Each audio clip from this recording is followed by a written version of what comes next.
Genesis tree था। उसने एक पुराना हथियार लिया और शीशे के अंदर छेद करना शुरू किया, लेकिन जैसे ही वो फूल तोड़ने लगा पेड़ ने बहुत सारे स्पाइक शूट कर दिए और अचानक से अलार्म बजने लगा। लियोन ने फिर भी फूल को एक ब्लू कहानी की शुरुआत होती है आज से 65 साल पहले, जब दुनिया न्यूक्लियर वॉर की वजह से लगभग खत्म सी हो गई थी। बिजली और हर तरह के कम्युनिकेशन सिस्टम एक ही रात में पूरी तरह बर्बाद हो गए। पूरी दुनिया बहुत बुरे दौर से गुजर रही थी। तब अमेज़न के जंगलों में एक साइंटिस्ट को जेनेसिस पेड़ मिला। इसके करिश्माई फूल में इतनी ज्यादा ताकत थी कि ये पूरी दुनिया को बिजली दे सकता था। इससे इंसानों ने फिर से सब कुछ बनाना शुरू कर दिया। इस आविष्कार के बाद सभी जेनेसिस पेड़ सरकार के कंट्रोल में आ गए। इस न्यूक्लियर युद्ध के बाद पैदा होने वाले 90% बच्चों में जेनेटिक प्रॉब्लम्स आने लगी। इसके बाद साइंटिस्टों ने ये प्रॉब्लम सॉल्व करने के लिए उसी पेड़ के फूल को ह्यूमन डीएनए में डाल दिया। इसके बाद हर एक इंसान अपनी माँ के पेट से ही कोई ना कोई ताकत लेकर पैदा होने लगा। किसी की सुनने की शक्ति कुछ ज्यादा ही बेहतर होती तो किसी की नजर बहुत ज्यादा ही बेहतरीन। इस तरह की ताकतों के साथ पैदा होने वाले लोगों को जेनेटिक्स बुलाया जाने लगा और ये लोग इस नई दुनिया में बिल्कुल राजाओं की तरह जीने लगे। लेकिन लगभग 10% लोगों का इम्यून सिस्टम थोड़ा कमजोर था, जिससे उनके शरीर ने इस फूल को बिल्कुल भी एक्सेप्ट नहीं किया। इन लोगों को स्पेशल्स बोला जाने लगा और इन्हें सिर्फ छोटे मोटे काम दिए जाते जैसे साफ सफाई, मेंटेनेंस वगैरह। अब हम जेनेसिस इंस्टीट्यूट में क्लोई को देखते हैं, जो इस वक्त एक स्टूडेंट बनकर क्लास ट्रिप पर गई है और उसका व्हील चेयर वाला पार्टनर लियोन सफाई करने वाला बनकर वहाँ आया। सबका ध्यान हटते ही लियोन ने एक डिवाइस की मदद से बंद दरवाजा खोला और प्राइवेट एरिया में घुस गया। मैप चेक करते ही उसे पता चला कि 2 गार्ड पास में ही खड़े हैं, तो उसने वहाँ पर एक छोटा चूहे जैसा खिलौना भेजा। गार्ड्स उसके पीछे गए, उसे पकड़ा तो उस चूहे के अंदर से स्लीप गैस निकली, जिससे दोनों गार्ड बेहोश हो गए। लियोन ने उनकी चाबियां ली, वेंटिलेशन सिस्टम तक गया और गैस का टैंक जोड़ दिया, जिसके बाद स्लीपिंग गैस ने पाइप्स के अंदर से जाकर साइंटिस्टों को सुला दिया। फिर उसने मास्क पहना और लैब में घुसने की कोशिश की, पर उसका कोड गलत निकला। उसने क्लोई को कॉल किया और सही कोड लाने को कहा। मेन लॉबी में क्लोई ने कुछ लड़कों को स्पेशल्स के बारे में बोलते सुना कि उन्हें तो मार देना चाहिए। क्लोई ने उनसे झगड़ा शुरू कर दिया। बाकी बच्चे भी उन्हें उकसाने लगे। एक गार्ड भाग कर आया। क्लोई ने बेचारी बनकर गार्ड से मदद मांगी और उसी वक्त उसकी जेब से नोटबुक चुरा ली। नोटबुक में उसे सही कोड मिला जो उसने लियोन को भेज दिया। कोड मिलते ही लियोन जल्दी से लैब में घुस गया। उसने अपनी माँ की पुरानी घड़ी निकाली जिसमें लिखा था कि हम सब एक हैं, हम सब बराबर हैं। ये पढ़कर उसे हिम्मत मिली। उसने एक लिवर खींचा, मशीन खुली और अंदर जेनेसिस ट्री था। उसने एक पुराना हथियार लिया और शीशे के अंदर छेद करना शुरू किया, लेकिन जैसे ही वो फूल तोड़ने लगा पेड़ ने बहुत सारे स्पाइक शूट कर दिए और अचानक से अलार्म बजने लगा। लियोन ने फिर भी फूल को एक ब्लू कैप्सूल में पैक कर लिया। अनाउंसमेंट हुई कि ये बिल्डिंग अब लॉकडाउन में जा रही है और सबको जल्द से जल्द बाहर निकलना होगा। क्लोई लियोन का इंतजार करना चाहती थी, पर गार्ड्स ने उसे बाकी स्टूडेंट्स के साथ बाहर भेज दिया। किसी तरह किस्मत से लियोन भी समय रहते बाहर आ गया। बाहर लियोन ने जानबूझकर क्लोई को टक्कर मारी और उसका टेडी बियर नीचे गिरा दिया। उसने टेडी वापस देने से पहले कैप्सूल को टेडी के अंदर छुपा दिया। जब गार्ड्स ने लियोन की जेब चेक की तो उन्हें सिर्फ एक घड़ी मिली। उन्होंने घड़ी पर लिखी हुई बात का मजाक उड़ाया और साथ ही लियोन को फ्रीक कहकर पुकारा। एक आदमी बहुत ध्यान से सभी स्टूडेंट्स को चेक कर रहा था, लेकिन उसने भी ये तो नहीं सोचा कि इस टेडी के अंदर फूल छुपा हुआ होगा। कुछ देर बाद क्लोई और लियोन सड़क पर बड़ी स्क्रीन पर न्यूज देखने लगे। सेनेटर फ्रैंक लोगों से कह रहा था कि पैदा होने से पहले ही क्यों, हम फूल का इस्तेमाल लोगों के जन्म लेने के बाद भी तो कर सकते हैं। इसके बाद फेमस सिंगर मीरा वहाँ आई। उसने अनाउंस किया कि वो बिना ताकत वाले लोगों की डिस्ट्रिक्ट में फ्री टूर कर रही है ताकि सब लोग एक साथ मिलकर रहें। अपना हुलिया बदलने के बाद लियोन ने क्लोई को समझाया कि पॉलिटिशियंस और सेलिब्रिटी सिर्फ ड्रामा करते हैं, उन्हें हम जैसे लोगों की कोई परवाह नहीं है। अभी थोड़ी देर पहले सड़क पर एक हमारे जैसे गरीब आदमी को खाने के स्टोर से धक्का देकर निकाल दिया गया। तभी हम देखते हैं कि एक सफाई करने वाला आदमी खिड़की से कुछ मिटा रहा था। वहाँ लिखा था डेथ टू द जेनेटिक्स, जिसका मतलब था कि सब लोग जेनेटिक्स को देखकर खुश तो नहीं है। वहीं मीरा के मैनेजर ने उसे कहा कि हालात खतरनाक हो रहे हैं। स्पेशल डिस्ट्रिक्ट जहां पर वो 10% लोग रहते हैं जिनके ऊपर उस फूल ने काम नहीं किया, वो पहले से बहुत रिस्की है और बहुत ज्यादा भीड़ आएगी, इसलिए ऑटोग्राफ सेशन को कैंसिल करना होगा। मीरा को ये बात बिल्कुल पसंद नहीं आई। उसने कहा कि ऐसे थोड़ी आएगी एकता, मुझे लोगों के सामने जाना होगा, उन्हें अपने जैसा महसूस करवाना होगा। उसने इवेंट को कैंसिल करने से मना कर दिया। क्लोई और लियोन जब घर जाने लगे तो स्पेशल डिस्ट्रिक्ट के गेट पर गार्ड्स ने उनकी आईडी चेक की। लियोन शॉपिंग करने गया तब क्लोई टीवी पर फ्रैंक का इंटरव्यू देख रही थी। अब फ्रैंक बोल रहा था कि उसने ऐसी दवाई बनाई है जिससे वो 10% लोग जिनके अंदर ताकत नहीं आई थी वो भी अब इस ताकत को महसूस कर पाएंगे।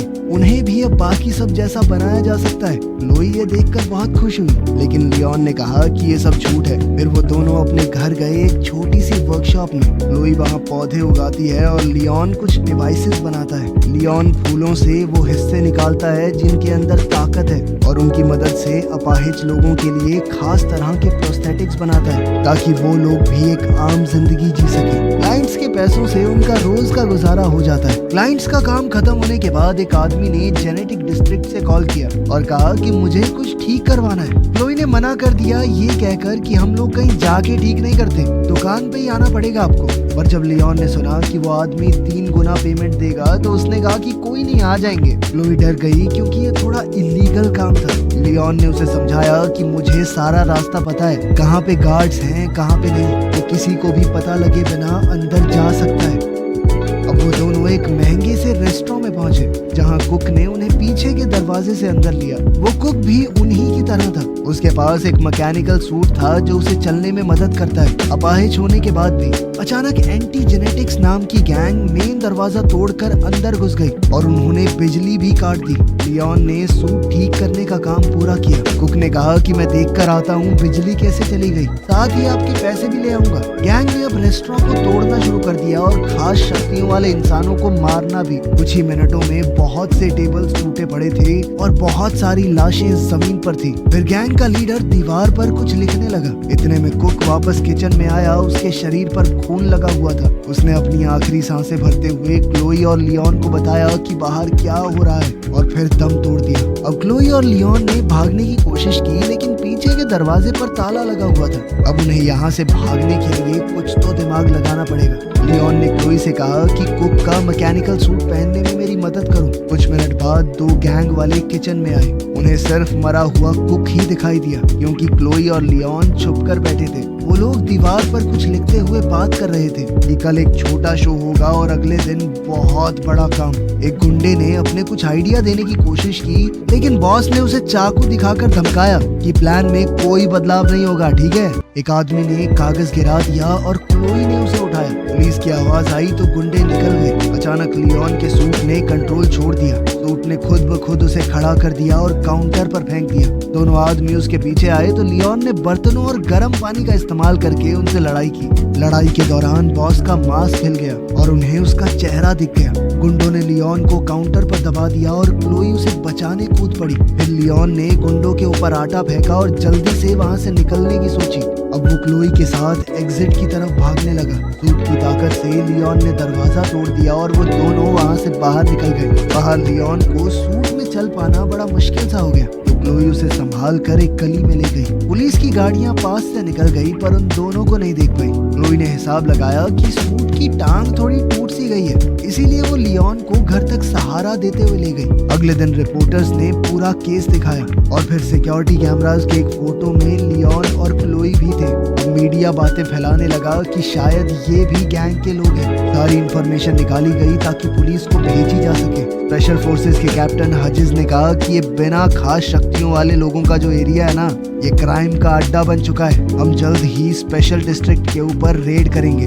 लियोन और क्लोई डर गए क्योंकि उन्होंने उसे पहचान लिया था। दरअसल वो उसी गैंग का लीडर है जिसका चेहरा उन्होंने पिछले दिन लड़ाई में देखा था। क्लोई ने वो कागज खोला और पता चला कि वो मीरा के कॉन्सर्ट का फ्लायर है जिसके अंदर एक छोटा सा मैप बना हुआ है। वो लोग समझ गए कि इस गैंग वाले लोग कॉन्सर्ट पर हमला करेंगे और इस बात के लिए दोषी हम जैसे लोगों को ठहराया जाएगा। लियोन डर कर सामान पैक करने लगा ताकि वो शहर छोड़ दे। पर क्लोई ने कहा कि हमें लोगों को बचाना होगा, सिर्फ हम दोनों हैं जिसे पता है हमला कहाँ होने वाला है। बहुत सारे निर्दोष लोग मरेंगे वहाँ पर, क्या हम ऐसा होने देंगे? इस पर लियोन ने कहा कि एक ऐसा आदमी जिसका नीचे का शरीर चलता नहीं और एक 12 साल की लड़की क्या कर लेंगे? ये सुनकर क्लोई रो पड़ी। उसने कहा कि भैया तुम खुद गर्ज हो, और इतना कहकर भाग गई। लियोन चाहकर भी उसे रोक नहीं पाया। इसके बाद फ्लैशबैक में दिखाया जाता है कि एक जवान लियोन अपने पिता के ऑफिस में घुस गया था अपनी फाइल देखने के लिए। वहाँ उसे पता चला कि वो स्पेशल है। जैसे ही उसके पिता को पता चला कि उसका बेटा एक स्पेशल है, उसके पिता ने उसे वहीं पकड़ लिया।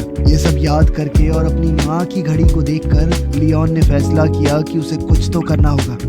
कुछ घंटों बाद क्लोई वापस आई और लियोन को सूट को ठीक करते हुए देखा। उसने लियोन की सूट पहनने में मदद की। लियोन ने अपने हाथ पांव थोड़े चलाकर देखे और कहा कि वो ह्यूजेस को पकड़कर उसके गुनाह कबूल करवाएगा उससे। लियोन ने कुछ अपाड़ कबाड़ चीजों से अपने लिए हथियार बना लिए और लोहे तक को मोड़ देने की अपनी ताकत दिखाई। क्लोई को सूट के अंदर कुछ खास तरह की तारें दिखी तो वो एक केमिकल बनाने दौड़ी जिससे सूट में लगे हुए हथियार एक्टिवेट हो जाए। उसी वक्त मीरा स्पेशल डिस्ट्रिक्ट में कॉन्सर्ट कर रही थी। जनता उसे देखकर पूरी तरह बेकाबू हो गई। फैंस को लोग धक्का मारने लगे। सिक्योरिटी उन्हें जैसे तैसे पीछे कर रही थी। कॉन्सर्ट के बाद मीरा बस में चढ़ने जा रही थी, तब गार्ड्स ने उसकी सिक्योरिटी और मैनेजर को मार कर गिरा दिया। फिर रेबल्स ट्रक में आ गए और दीवारों पर अपना मैसेज लिखने लगे। हजिस ने मीरा को धमकाया कि चुपचाप हमारे साथ चलो वरना बुरा होगा। तभी लियोन वहाँ पर सूट और मास्क पहने आ गया। वो बालकनी से नीचे कूदा और सीधा हमला करना शुरू कर दिया।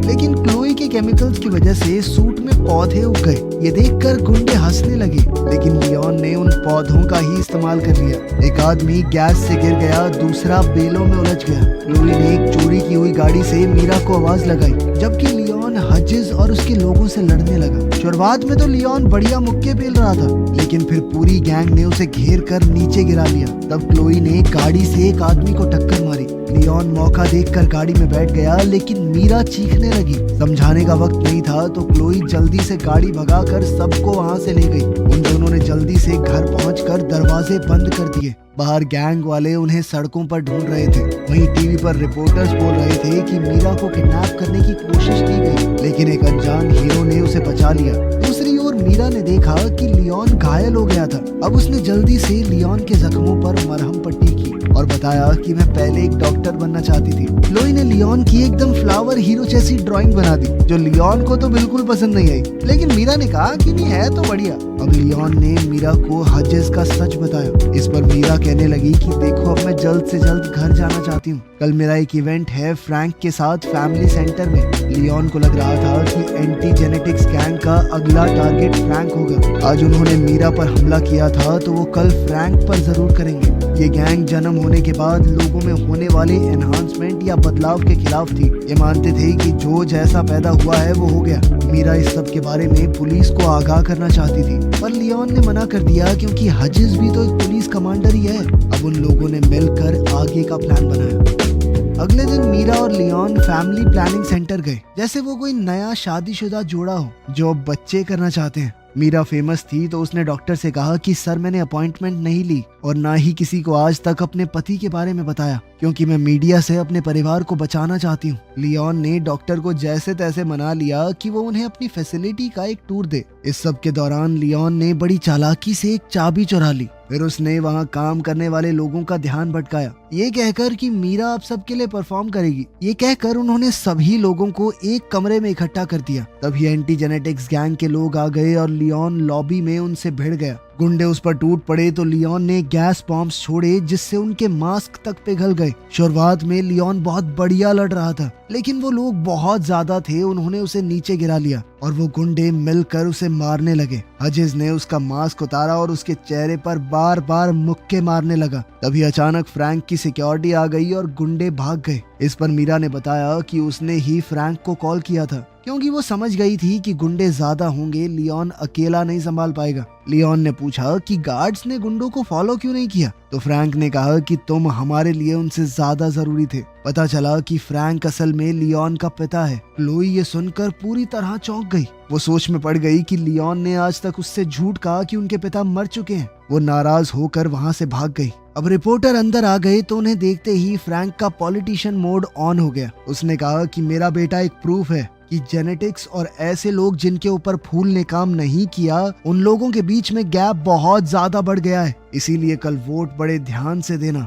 एक हफ्ते बाद अनाउंस हुआ कि फ्रैंक के प्रोजेक्ट को लगभग सबने अप्रूव कर दिया है। बहुत सारी बसेस स्पेशल डिस्ट्रिक्ट में आई और सभी गरीब लोगों को शहर के बाहर एक मेडिकल कैंप में भेज दिया गया। इस ट्रीटमेंट के बाद उन लोगों के अंदर भी कोई कमी नहीं रहेगी, तो इसीलिए उनकी रहने की जगह यानी स्पेशल डिस्ट्रिक्ट को खोल दिया जाएगा और सभी लोग आराम से एक साथ रहेंगे। कोई रोक टोक नहीं होगी बीच में। मेडिकल सेंटर में लियोन पूछने लगा कि क्लोई कहाँ पर है, लेकिन फ्रैंक ने बताया कि हम लोग उसे नहीं ढूंढ पाए। जब लियोन ने हजेस का नाम लिया तो फ्रैंक ने टॉपिक बदल दिया। उसने कहा कि तुम इस सब की चिंता मत करो, मैं बस तुम्हारा इलाज करना चाहता हूँ। लियोन ने याद दिलाया कि जब आपने माँ का इलाज करने की कोशिश की थी तो वो मर गई थी, याद है आपको? फ्रैंक ने माफी मांगी और ये माना कि मुझसे गलती हुई है। उसने बताया कि तुम्हारी माँ ने एक लेटर भी छोड़ा है, लेकिन मैं आज तक डर रहा था उसे तुम्हें देने से। जब तक मैं हिम्मत जुटा पाता तुमने घर छोड़ दिया था।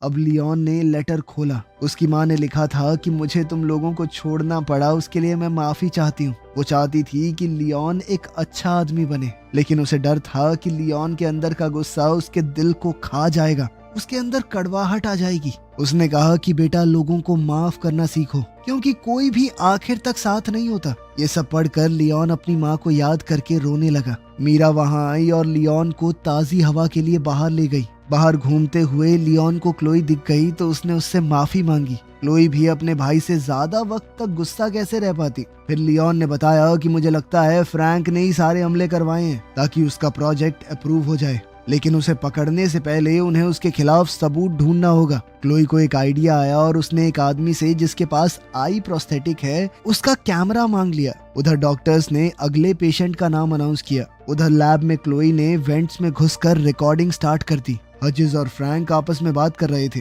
उनकी बातचीत से ये तो साफ हो गया कि उन दोनों ने मिलकर ही ये कांड किया है। अपने कुछ पेशेंट्स को बेहोश करते वक्त फ्रैंक अपना प्लान समझा रहा था। वो इन लोगों के दिमाग से एक खास तरह के जीन को निकालना चाहता था। फिर वो उस जीन को उन लोगों के अंदर इंजेक्ट करेगा जिनके अंदर खास ताकत थी। फ्रैंक इसे इंसानों का अगला एवोल्यूशन कह रहा था। फ्रैंक ने बताया कि इससे वो लोग और बेहतर हो जाएंगे, हमेशा जवान रहेंगे चाहे कोई भी उम्र हो। उसे स्पेशल्स यानी इन अपाहिज लोगों की कोई परवाह नहीं थी। इन लोगों का तो सिर्फ वो इस्तेमाल करना चाहता है उस जीन को निकालने के लिए। थोड़ी देर बाद क्लोई ने टेंट में सबको रिकॉर्डिंग सुनाई। मीरा रोते हुए वहाँ मौजूद सभी स्पेशल्स से माफी मांग रही थी क्योंकि उसे इस बारे में कुछ नहीं पता था। लियोन ने अपनी माँ के मैसेज को दोहराया कि हम सब एक बराबर हैं, हमारे अंदर कोई कमी नहीं है, इंसान हैं हम भी। ये बातें कहते हुए उसने सबको लड़ाई के लिए उकसाया। उसने कहा कि मुझे किसी भी हालत में मेरा सूट चाहिए। इस पर क्लोई ने बताया कि मैंने पहले ही स्टोरेज की चाबियां चुरा ली हैं। अगले दिन फ्रैंक और कुछ नर्सेज लियोन के कमरे में आ रहे थे उसका इलाज करने के लिए। लियोन ने चद्दर के नीचे अपना सूट पहना हुआ था। उसने तुरंत अपने पिता को पकड़ लिया और नर्सेज से वो इंजेक्शन छीन लिया। फ्रैंक ने कहा कि मैंने ये सब तुम्हारे लिए किया है बेटा, मैं तुम्हारा इलाज करना चाहता हूँ। लेकिन लियोन ने कहा कि तुम एक हैवान हो और कुछ नहीं। अब लियोन ने उसे कमरे के अंदर बंद कर दिया। उसने क्लोई से थोड़ा बारूद लिया और सिक्योरिटी रूम की तरफ दौड़ने लगा। वहाँ मौजूद गार्ड से लड़कर उसने उन्हें गिरा दिया, लेकिन एक गार्ड ने जल्दी से अलार्म बटन दबा दिया ताकि सबको इस गड़बड़ी का पता चल जाए। उधर क्लोई ने कैमरा को कंप्यूटर से कनेक्ट किया ताकि वो पूरी रिकॉर्डिंग पुलिस को भेज सके सबूत के तौर पर। लियोन के जाने से पहले मीरा ने उसे किस किया और कहा कि लौट कर जरूर आना। उधर टेंट वाले एरिया में हजिज अपनी गैंग के साथ आ चुका है। लियोन और स्पेशल्स ने उन्हें घेर लिया और बहुत बड़ी लड़ाई शुरू हो गई। स्पेशल्स के पास सिर्फ बर्तन, पाइप्स जैसी नॉर्मल चीजें थी, लेकिन उनकी तादाद ज्यादा होने की वजह से लड़ाई बराबर की चल रही थी। वहीं लियोन का सूट उसे एक वक्त पर बहुत सारे लोगों से लड़ने की ताकत दे रहा था, लेकिन हजिज ने बैकअप बुला लिया और हथियारों वाले बहुत से लोग आ गए। कई स्पेशल्स लड़ते हुए गिर रहे थे। वहीं लियोन हजिज से अकेले लड़ रहा था। कुछ देर बाद हजिज ने लियोन को नीचे गिरा दिया और लियोन ने भागकर बचने की कोशिश की। उधर सिक्योरिटी रूम में एक आदमी ने मीरा को गले से पकड़ लिया। तभी एक स्पेशल वहां आया और जल्दी से उस आदमी को मार गिराया। कंप्यूटर ने आखिरकार फुटेज अपलोड कर ही दी और क्लोई ने जल्दी से पुलिस को बुलाया। उधर लैब में लियोन अपनी जान बचाने के लिए रेंग रहा था। हजिज ने पीछे से आकर उसे मारा। अब टेबल्स और कंट्रोल पैनल के बीच में उनकी लड़ाई हो रही थी। लियोन ने जेनेसिस पेड़ की मशीन खोल दी और फिर एक चीज फेंक कर मारी जिससे शीशे के ऊपर क्रैक आ गया। उसकी इस हरकत के बाद तो हजिज ने लियोन को पकड़कर और मारा और उसे मशीनों के ऊपर फेंक दिया। इससे पूरा शीशा ही टूट गया। अब हजिज उसे मारने ही वाला था जब लियोन ने अचानक ही एक फूल तोड़ लिया। अब तक वो जान चुका था कि फूल तोड़ने से पेड़ के अंदर से स्पाइक निकलेंगे। वो हजिज के चेहरे में घुस गए और वो गिर पड़ा। वहीं पुलिस ने आकर फ्रैंक के सारे लोगों को अरेस्ट कर लिया। उन्हें कई सारे सबूत भी मिले। तभी क्लोई और मीरा लियोन को देखने के लिए भाग कर आई और इस बार लियोन ने आगे बढ़कर मीरा को चूम लिया। एक हफ्ते बाद सभी न्यूज चैनल्स फ्रैंक के इस घिनौने प्लान को एक्सपोज कर रहे थे। लोग कह रहे थे कि एक मास्क वाले आदमी ने सबको बचाया है। अफवाह थी कि वो फ्रैंक का बेटा है, लेकिन पुलिस वालों ने इस बात को नकार दिया। फ्रैंक खुद वहां से भाग गया था। अब गवर्नमेंट ने भी लोगों को अलग अलग रखने की अपनी पॉलिसी बंद कर दी। अब सब लोगों को आजादी थी, कोई भी कहीं जा सकता था। इस सब के दौरान मीरा का गला डैमेज हो गया था, तो अब वो गा तो नहीं सकती, लेकिन लियोन के साथ अपनी जिंदगी में बहुत खुश है। लेकिन फ्रैंक अभी भी फरार था। कहानी के आखिर में हम उसे देखते हैं कि वो अपने बेटे को दूर से घूर रहा था।